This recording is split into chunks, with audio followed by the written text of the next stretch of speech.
Hello colleagues, I am Ali Hasnain Sayed and I am heading the WWF Pakistan's water work in the Indus Basin. I would have loved to be there at the event, but the visa authority sections at both ends are the villains. So that was the reason I couldn't make it to this conference. But having said that, I think I'll try to contribute to the extent I can. And this is my colleague Sabara, who is working with me on water management issues in Pakistan, and she is heading the citywide partnership which we'll talk about in our actions. My job in Pakistan is to take care of Indus Basin and all the associated water issues with it. Indus, like its other cousins like Ganges, Brahmaputra and Koshi, is facing the same HKH issues on climate change and water scarcity. Having said that, some research has shown that Indus is more vulnerable on scarcity and climate change effects. On the other side of the coin is that being the most important river, it supports 90% of the GDP of the country. And it has support to industry, it has support to agriculture, and it has support to the commercial sector. So there are two kinds of issues with the basin is facing. One is the quantity issue, that is the scarcity, that is like the issue of scale that we have. And the other is quality issue, which is a very disturbing issue in a way that 5 to 6% of the GDP of the country is being spent on waterborne diseases. So it has economic implications for Pakistan. Realizing all these factors, WWF Pakistan has been working on water for a while, and we believe that water stewardship is an approach that could help in setting the issues right by going up the ladder and influencing the governance issues. So after giving you a context of our work, I'll want to talk about the actions that we have taken. Over a period of 2 decades, WWF has worked on policy issues. We have given recommendations for the national water policy. We have talked about integrated river basin management. We have positions on environmental flows. But with that, we realized that water stewardship was also a very important niche, and we started working onto it. Having said that, water stewardship wanted some tools which should be implemented on ground, because the people in the private sector are not that easily convinced of these interventions. So for that, we picked up the largest water consuming industrial sectors that contribute to the economy as well. And it was cotton, sugar, leather and paper and pulp industries.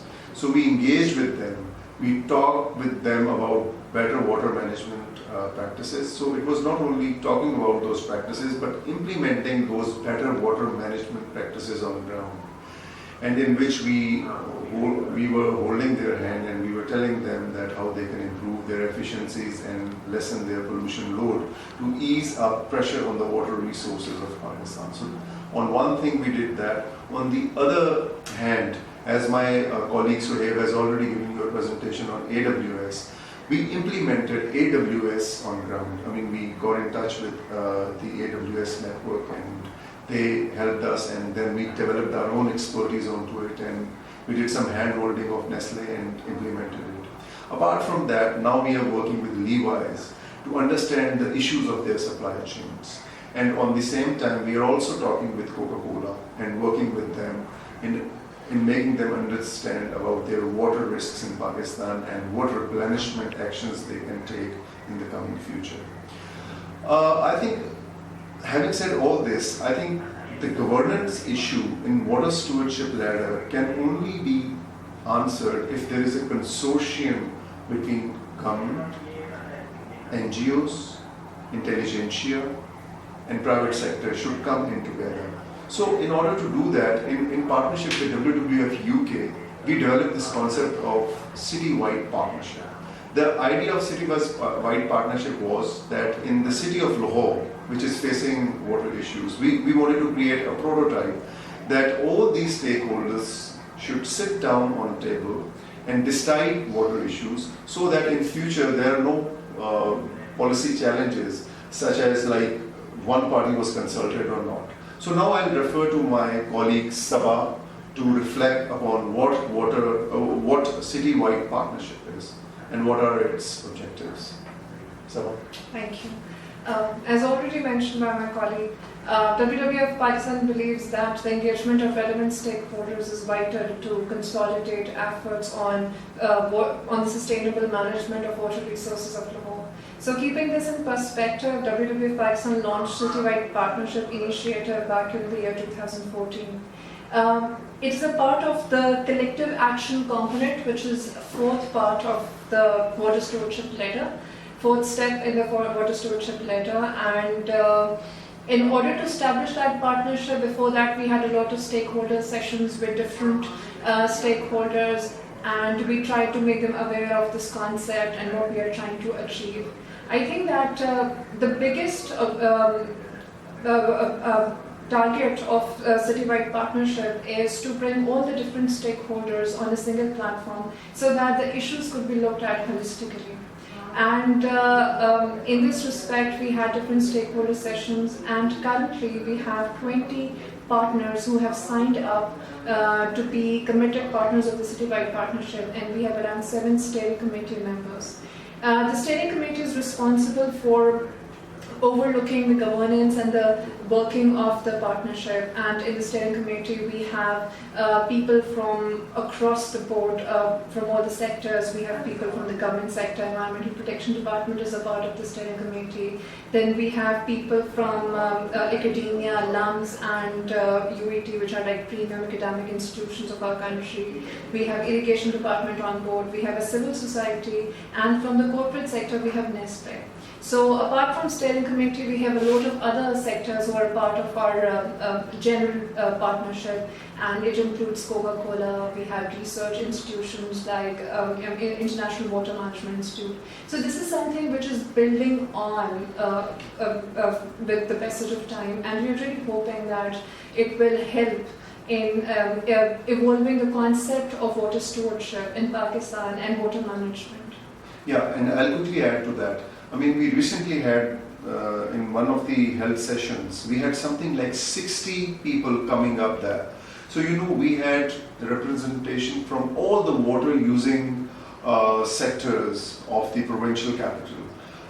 It was heartening in a way that it was held in one of the government departments. It was not held in WWF's office. The government department, urban unit, the planning and development department, which is responsible for the developmental projects in the province, they opted to host the event, and it was held at their expense, and they, held the event, and then at that event, we had presentations in which people gave ideas how water could be saved in city. Now in our next session, we'll try to build consensus around those ideas, and then we look for financiers to finance those ideas so that those ideas could be implemented on the ground. So this is the concept of citywide partnership that would go up and help governance in solving the water crisis. And coming to the last leg of our presentation, I mean, the context is there, we've talked about actions, and now we would like to talk about some lessons. I think some of the lessons which we have learned through our water stewardship work and which we really want to point out are that A, you need to have a business case in conservation. Now, water conservation without business case might not make that good sense to private sector. And that's what we encountered, and that's how we solve the problem as well. I mean, in our engagement with the private sector and industries relating to cotton, leather, sugar and paper and pulp sector, we developed a business case. So that motivated all the industry guys, and they invested to a tune which was more than the project cost. I mean, it was an EU funded project, and the people invested more than what the total budget allocation in the project was. So this was that. The other learning was that water is not a standalone thing. If you go on and you try to save water, you end up saving energy. You end up saving pollution. So I mean, there was a there was a saving in energy as well, and there was a saving in carbon emissions as well. So, I mean, this could all go hand in hand. The other important thing is networks. I mean, you know, the Asian Pacific Water Stewardship networks should be actively involved in the region, and countries like Pakistan and India should be a part of it, and other countries like Bangladesh, Sri Lanka should also come in, and we should share lessons. You know, the South Asian reality is so much connected. We have the same issues, the same social and economic issues, and the water issues are also very similar. So, I mean, lesson learning should be there. I'll give you an example. I mean, going to the work that we have done with the leather sector. WWF Pakistan shared its lesson learning with the Kanpur leather guys in UK. I mean, our UK office hosted a meeting in which our technical expert Sohail went all the way to explain it to the Kanpur guys that how they can do it. So similarly, I mean, we can also learn from India, and we can learn from the other Asian countries. So these networks would really help in each other on AWS, on industry engagement, and all these associated issues. So that's it from Pakistan, and I wish that you all have a great conference, and best of luck from Pakistan.